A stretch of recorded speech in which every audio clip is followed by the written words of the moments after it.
Bangladesh boils over. What led to Sheikh Hasina's fall from power? Muhammad Yunus now leads the interim government. So what will the changes in Dhaka mean for Delhi? And what are the lessons for the entire neighbourhood?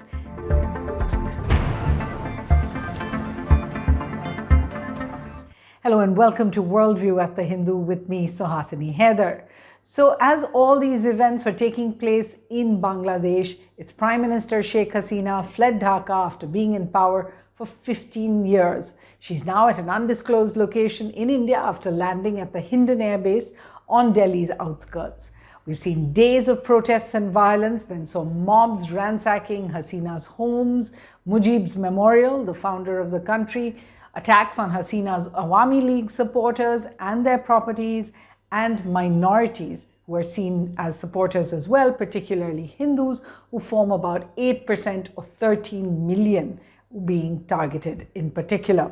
The military moved in to stabilize the situation. A new interim government, headed by Professor Muhammad Yunus, has now taken charge there. Here's what he said as soon as he landed in Dhaka. Remember, he'd spoken to us a couple of weeks ago from Paris. Listen in to what he said. মানুষকে আক্রমণ করছে, ঘরবাড়ি জ্বালিয়ে দিচ্ছে, সম্পদ জ্বালিয়ে নষ্ট করছে, চুরি করছে, দিয়ে যাচ্ছে, অফিস আদালতে আক্রমণ করছে, সংখ্যালঘুদের উপর আক্রমণ করছে, হিন্দু, বৌদ্ধ, খ্রিস্টান, আহমদিয়া সবার উপর আক্রমণ করছে। এগুলো হলো ষড়যন্ত্রের অংশ। এগুলো আমাদের বিষয় না। আমাদের কাজ হলো এটাকে রক্ষা করা, সবাইকে রক্ষা করা। প্রতিটি মানুষ আমাদের ভাই, আমাদের বোন, তাদেরকে রক্ষা করা এবং আমাদের একটা শৃঙ্খলা ফিরিয়ে আসা। Professor Yunus making it clear what his priorities are. Now, Hasina's departure also saw the release of Bangladesh's biggest opposition leader and former Prime Minister, 78-year-old Khalida Zia. She accused Sheikh Hasina of corruption, of being undemocratic in this message, and promised a new future for Bangladesh. Thousands outside joined a BNP rally. দীর্ঘদিনের নজিরবিহীন দুর্নীতি, গণতন্ত্রের ধ্বংসের স্তূপের মধ্য থেকে আমাদের নির্মাণ করতে হবে এক সমৃদ্ধ বাংলাদেশ। আধুনিক বাংলাদেশ নির্মাণে আসুন আমরা তরুণদের হাত শক্তিশালী করি। ধ্বংস নয়, প্রতিশোধ নয়, প্রতিহিংসা নয়, ভালোবাসা, শান্তি ও জ্ঞান ভিত্তিক সমাজ গড়ে তুলি। All eyes are now on where Sheikh Hasina goes next. And there are several options. Sheikh Hasina herself is believed to be at a safe house at or around the Hindon Air Base. The choice really making it clear that her original plan was to fly elsewhere, not stop in Delhi. Her daughter, Dr. Saima Wazid, does live in Delhi, is a regional director of the WHO, but she said on social media she's unable to see her or quote-unquote hug her, later deleting that post in a day or so. In Parliament, External Affairs Minister also made it very clear that Sheikh Hasina had come to India, had requested to come to India for just a moment. At very short notice, she requested approval to come for the moment to India. Now, Sheikh Hasina is believed to have applied to the UK for entry. Sources said that the United Kingdom is not prepared to give her protection from prosecution, and the UK government cited technicalities on any asylum application they received. Remember, Sheikh Hasina's sister is a UK citizen. Her niece, Tulip Siddiq, is a British MP. And there are other options. There's Finland, where Hasina's nephew lives, the US, where her son, Sajib Wazid, or who's called Joy, lives. But Hasina, of course, has had a tense relationship with the United States. When asked, Sajib Wazid said that she was the victim of an internal and external conspiracy. And I think that there are outside forces here, inside forces. Many of the protesters were armed with firearms. They attacked police stations with guns. Why did the protesters have guns? Where did those guns come from? There are other possible destinations like the UAE, Dubai in particular, or Saudi Arabia that are apparently being discussed. But for the moment, Ms. Hasina remains in India.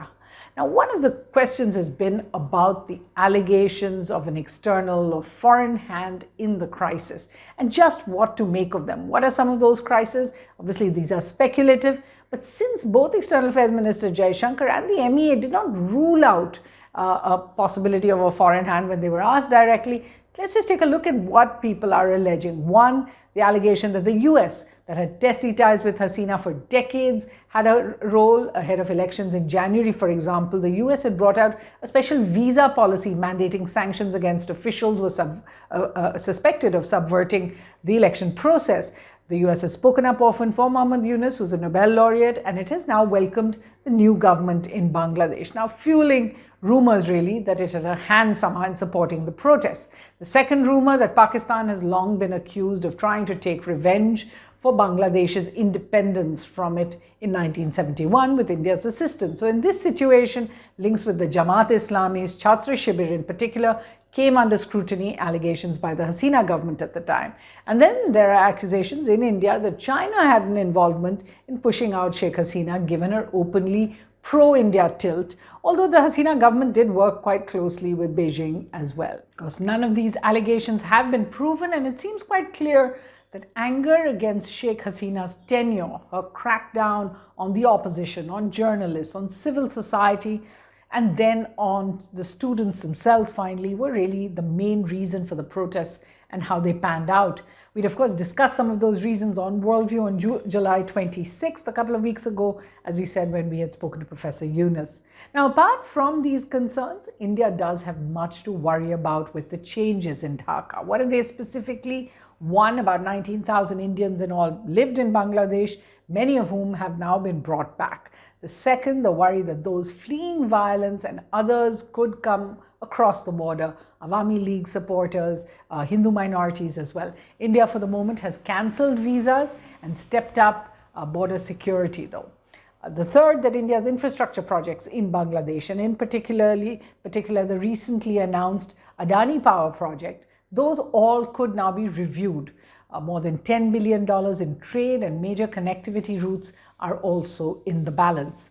Fourth, that India's military cooperation, and remember this is nascent cooperation, strategic and defense ties, could be a worry. Fifth, with Bangladesh seemingly caught in the US-China geopolitical rivalry, India will have to work that much harder to keep its preeminent position in the country, with these big players playing a role. Remember, Hasina's departure is one of a series of events of political instability and turmoil in South Asia over the past just a few years. In 2021, the military coup in Myanmar, and then the takeover of Kabul by the Taliban. In 2022, Prime Minister Imran Khan was ousted from his office, and of course a lot of protests. And then there were protests that forced Sri Lankan President Gotabaya Rajapaksa to flee from the country as well. In 23 and a little bit in 24, we've seen the rapid changes in the government in Nepal, and then elections that brought President Muiz to power in Maldives amidst an India out campaign. So what now are the main lessons for India from all of these big events in South Asia? One, that street power, the power of protest, should not be taken lightly when they occur, even if they are quelled in the short term. The second, that joblessness and the lopsided, unequal economic growth is increasingly a South Asian concern, must be watched closely. The third, that religious radicalization, majoritarianism in particular, has become endemic to South Asia. It's home to many religious majorities, and this trend needs to be reversed, or there's a risk of spillover, given all the various majority and minority religions in the region. The fourth, that regional groupings seem to be the only way South Asian countries can still deal with their common social and economic challenges, and those are not moving. If SAARC could be abandoned due to India-Pakistan differences, for example, what happens to BIMSTEC if India and Bangladesh begin to develop issues as well? So those are questions. And finally, no change is permanent. Pakistan's leaders have often gone into exile and then returned to power. Rajapaksa has also returned to the country, and so might Hasina. So it is really important to learn the enduring lessons of democracy, keeping a finger on the pulse of the people, and for India to keep engaging all parts of the polity in the neighborhood. So what's Worldview's take? The change in Bangladesh is definitely a setback to India's interests, both in terms of economic and in terms of geopolitical stakes.